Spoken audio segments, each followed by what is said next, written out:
रात का सन्नाटा, तेज हवा और दूर से आती ट्रेन की हल्की हल्की आवाज। स्टेशन लगभग खाली था। घड़ी में रात के 1:45 बज रहे थे। संध्या, जो एक प्राइवेट कंपनी में काम करती थी, जल्दी जल्दी प्लेटफॉर्म की ओर बढ़ रही थी। अगर ये ट्रेन छूट जाती तो अगली ट्रेन के लिए सुबह 5 बजे तक इंतजार करना पड़ता और वो बिल्कुल अकेले स्टेशन पर रुकने की हिम्मत नहीं कर सकती थी। पिछले 1 महीने से 4 महिलाओं की हत्या ट्रेन में हो चुकी थी। सभी को तेज रफ्तार ट्रेन से नीचे फेंक दिया गया था और सबसे बुरी बात, संध्या ने एक ऐसी वारदात अपनी आंखों से देखी थी।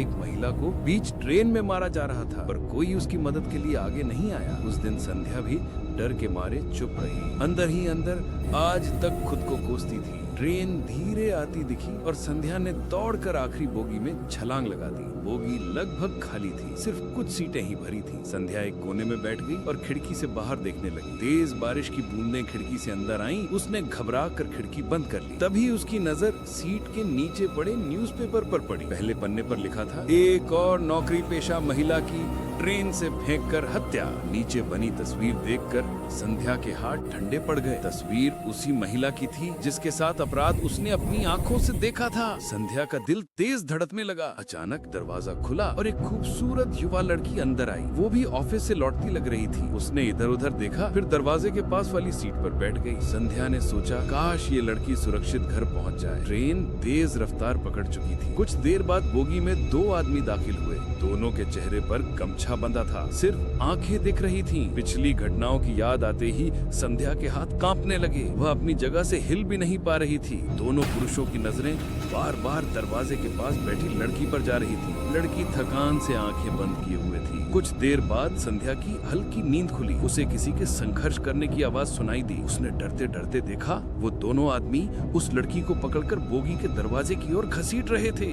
लड़की चीख रही थी, मदद करो, कोई तो मदद करो। पर ट्रेन की तेज आवाज में उसकी चीखें दब जा रही थीं। संध्या का दिल जोर से धड़कने लगा। वो उठना चाहती थी, पर डर ने उसे जकड़ लिया। उसे वही पुरानी घटना याद आ गई जब उसने किसी की मदद नहीं की थी। आदमी लड़की के बाल पकड़कर उसे दरवाजे से बाहर फेंकने ही वाले थे। तभी अचानक पीछे से एक भारी आवाज गूंजी, हाथ ऊपर। पुलिस ने दरवाजा खुला और 2 पुलिस वाले बोगी में कूदे। उनके पीछे वही लड़की भी खड़ी थी। संध्या की आंखें चौनी हो गईं। अब समझ आया कि दरअसल आज रात ट्रेन में पुलिस ने एक महिला कांस्टेबल को चुपचाप बिठाकर इन अपराधियों को पकड़ने का प्लान बनाया था।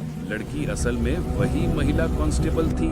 दोनों पुलिस वालों ने बदमाशों को जमीन पर पटक दिया। मारपीट की आवाज तेज होती गई। कुछ मिनट में दोनों आदमी बंधे पड़े थे। महिला कांस्टेबल संध्या के पास आई और बोली, डरिए मत, अब आप सुरक्षित हैं। ये वही लोग हैं जिन्होंने पिछले महीने कई महिलाओं को मारा था। संध्या की आंखों में आंसू आ गए। उसे लगा जैसे उसके सीने से भारी बोझ उतर गया हो। फिर उसने न्यूज़पेपर उठाया और तस्वीर को देखा। आज पहली बार उसे लगा कि वो महिला की मौत व्यर्थ नहीं गई थी, क्योंकि आज अपराधियों को पकड़ लिया गया था। महिला कांस्टेबल ने संध्या से कहा, अगर कभी किसी को मदद की जरूरत दिखे तो चुप मत रहना, क्योंकि अपराध को बढ़ाने में सबसे ज्यादा हाथ उन लोगों का होता है जो देखते तो हैं पर बोलते नहीं। ट्रेन आगे बढ़ी। बारिश अभी